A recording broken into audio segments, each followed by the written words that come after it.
Hello বন্ধুরা, কেমন আছো? আশা করি ভালো আছো। আমিও ভালো আছি। এই দেখো বন্ধুরা, আজকে তোমাদের সঙ্গে শেয়ার করব শাপলা রেসিপি। এটা কে কে খাও বলবে প্লিজ আমাকে কমেন্ট করে। এই দেখো বন্ধুরা, আমরা চলে এসেছি জলে নৌকা নিয়ে শাপলা তুলতে। আর এখানে আমি একটা শাপলা তুলেও নিলাম। এইভাবে আমি অনেকগুলি শাপলা তুলবো। এই দেখো বন্ধুরা, শাপলার পাতা আর শাপলা পাতার মাঝখানে এই যে শাপলা হয়েছে। ফুলটা ফোটেনি, সকালবেলা ফোটে। আমরা যেহেতু বিকালে এসেছি সেই জন্য ফুলটা বন্ধ ছিল, ফোটেনি। সকালে আসলে ফুলটা ফুটে যেত। তারপরে এইভাবে আমি সব শাপলাগুলো তুলে নিয়ে আসলাম। তারপর এইভাবে সাইজ করে কেটে নিলাম। আর তারপর এইভাবে পরিষ্কার করে নেব। আর এই শাপলা রেসিপি তোমরা যদি না খাও একবার খাবে আর আমাকে বলবে কেমন হয়েছে। আশা করি খুবই ভালো লাগবে তোমাদের এই রেসিপিটা।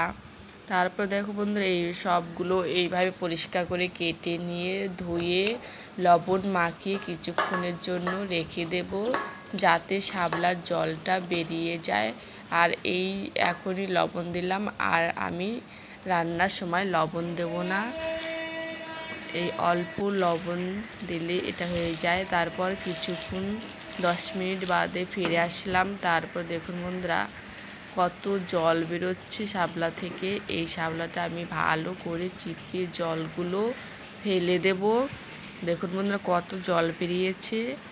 সব জল ফেলে দিয়ে তারপর আমি এগুলোকে ভেজে নেব ছোট মাছ দিয়ে, একটা পেঁয়াজ কুচি দিয়ে আর কাঁচা লঙ্কা সামান্য কিছু দিয়ে। আর কিছু লাগবে না, তাতে এত টেস্টি হয়, তোমরা একবার খেলে বারবার খেতে যাবে। এখানে আমি কড়াইতে তেল বসিয়ে দিয়েছি। তেল বসিয়ে দিয়ে তারপর ভালো করে চিপিয়ে কড়াইতে তেল দিয়ে আমি শাপলাগুলো দিয়ে দেবো। এখানে আমি ছোট মাছগুলো ভেজে উঠিয়ে নিয়েছি। আর শাপলার মধ্যে দিয়ে দিচ্ছি একটা পেঁয়াজ কুচি। আর তারপর ভালো করে নাড়াচাড়া করে হলুদ দেবো শুধু। এখানে আমি লবণ দেবো না, যেহেতু লবণ দিয়ে আমি এটা মাখিয়ে রেখেছিলাম আর লবণ দেওয়ার প্রয়োজন নেই। তারপর ভালো করে নাড়াচাড়া করে দিয়ে দিলাম কটা কাঁচা লঙ্কা ফাটিয়ে। তারপর এইভাবে ভালো করে নাড়াচাড়া করে ভালো করে ভেজে নেব। তাতেই খুব অল্প সময়ে রান্না হয় আর খেতেও খুবই ভালো লাগে।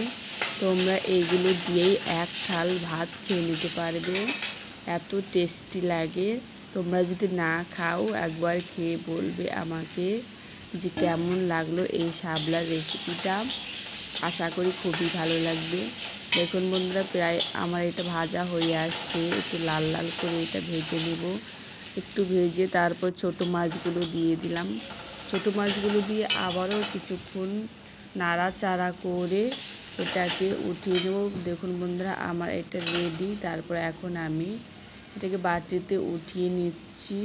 কি সুন্দর হয়েছে, আমার তো দেখেই জিভে জল চলে আসে। এত সুন্দর একটা রেসিপি।